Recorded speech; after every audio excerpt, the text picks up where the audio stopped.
15.1નો 7મો દાખલો. એક સાબુની ગોટી છે એ 7 સેમી 5 સેમી એની લંબાઈ પહોળાઈ છે અને ઊંચાઈ 2.5 સેમી છે. એક પૂંઠાના ખોખાની લંબાઈ પહોળાઈ અને ઊંચાઈ અનુક્રમે 56, 40 અને 25 આપેલી છે. તો એક ખોખાની અંદર કેટલી સાબુની ગોટીઓ સમાઈ શકે એવો આપણો પ્રશ્ન છે. તો પહેલાં આપણે સાબુનું ઘનફળ મેળવી લઈએ. બરાબર, સાબુનું ઘનફળ. સાબુનું ઘનફળ મેળવવા માટે આપણે એક ગોટીનું ઘનફળ મેળવી લઈએ અને પછી આખા ખોખાનું ઘનફળ મેળવી લઈએ. એટલે સાબુનું જે ઘનફળ મળે એટલામાં લખી શકીએ કે આટલા એ એક ગોટી સમાય તો ખોખાનું જે મળે એટલા એ કેટલું. તો સાબુનું પહેલાં ઘનફળ મેળવીએ. સાબુનું ઘનફળની અંદર શું થશે કે ઘનફળ બરાબર L ગુણ્યા B ગુણ્યા H. તો સાબુની લંબાઈ 7, 5 અને 2.5. 7 ગુણ્યા 5 ગુણ્યા 2.5 એટલે કે 35 ગુણ્યા 2.5 એટલે 87.5 ઘન સેમી. આ આવશે ઘન સેમી. એક સાબુની ગોટીનું ઘનફળ કેટલું આવ્યું? 87.5. બરાબર.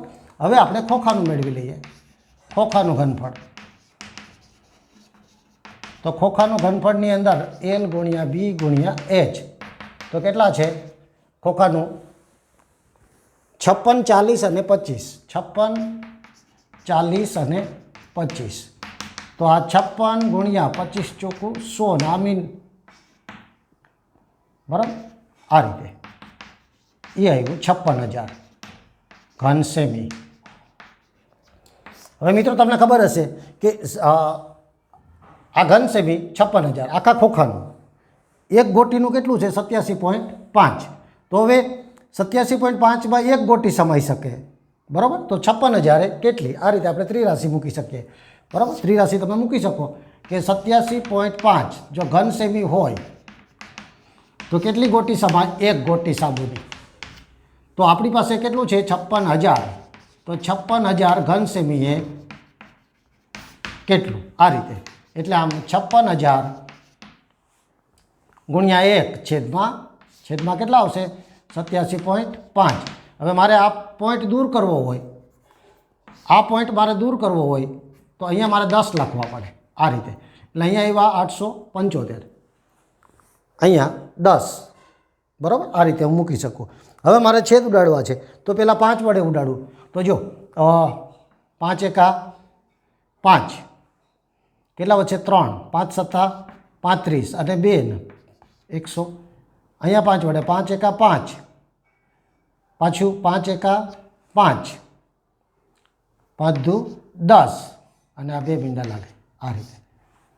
હજુ હું 5 વડે ઉડાડું. 5 વડે ઉડશે અહીંયા કઈ રીતે? તો કે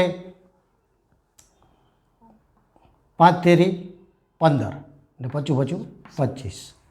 બરાબર, એ જ પ્રમાણે અહીંયા 5 વડે તો જો 5 દુ 10, 1 વધશે એટલે 12, 5 દુ 10, 2 વધશે ને 5 ચોખ્ખું 20 અને આ મીંડું લાગે.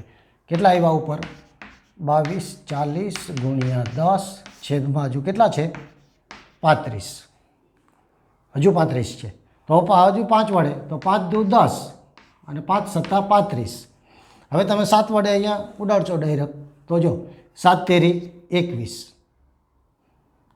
1 વધશે, 7 દુ 14 અને આ મીંડું આ રીતે ઉડશે. એટલે વધ્યા કેટલા? તો કે 320 ગુણ્યા 2, 32 દુ 64 અને આ મીંડું 640 ગોટી સમાઈ શકે ખોખાની અંદર.